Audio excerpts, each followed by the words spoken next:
আসসালামু আলাইকুম আপুরা, চলে আসলাম নতুন আরও একটি ভিডিও নিয়ে। আজকে তৈরি করব একটা মেক্সি। তো একটা ডিজাইন তৈরি করতেছি আর কি। তো তোমাদের সাথে এই ডিজাইনটা শেয়ার করতেছি। অবশ্যই এই ডিজাইনটা অনেক ভালো চলে, সবারই পরিচিত, সবারই পছন্দের। অনেক আপুরা কমেন্ট করে থাকেন যে আপু একটু কাটিংটা দেখান। তো এটা কাটিংটা দেখানোর কিছু নাই, কারণ কি যারা নর্মালি সেলাই কাজ জানে বা মেক্সি পারে বানাইতে, বক্স গলা যেটা বানায় সেমভাবেই আমি কাটছি। শুধুমাত্র গলার দিক দিয়ে আমি 2 ইঞ্চি বাড়তি রাখছি। তো এখন আমি 2 ইঞ্চি ভাঁজ দিয়ে কুচি দিয়ে নিচ্ছি। এই ডিজাইনের মেক্সিটা কিন্তু ভীষণ সুন্দর, আমার কাছে ভীষণ ভালো লাগে।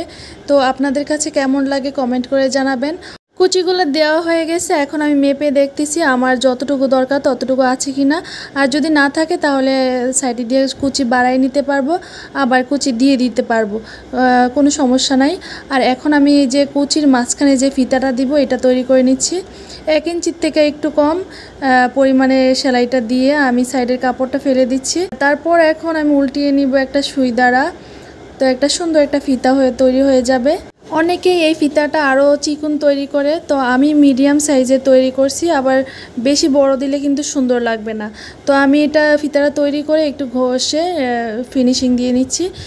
আপনারা চাইলে আয়রন করে নিতে পারেন, আরও ভালো। তো এখন আমি উপর দিয়ে এইভাবে বসিয়ে দিচ্ছি। তো এইভাবে বসাইলে উপর দিয়ে কুচিগুলো ভেসে থাকে, এটা কিন্তু আসলেই অনেক সুন্দর। ফিতাটা বসিয়ে দুই পাশে 2টা সেলাই দিয়ে নিচ্ছি। এই ডিজাইনটা আপুদের কাছে কেমন লাগে কমেন্ট করে জানাবা। আর অবশ্যই লাইক কমেন্ট করে পাশে থাকবা, তাহলে নেক্সট ভিডিওগুলা সামনে আসবে। এখন আমি গলা মেপে নিচ্ছি কতটুকু রাখবো। গলাটা মেপে আমি দুই পাশে 2টা কাঁধ বসিয়ে দিব। তো কাঁধ নিয়েছি আমি 4.5 ইঞ্চি। তো 4.5 ইঞ্চি থেকে আমি 1.5 ইঞ্চি বেশি নিয়ে নিছি, ওইটা ভিতরে সেলাইয়ের ভিতরে চলে যাবে।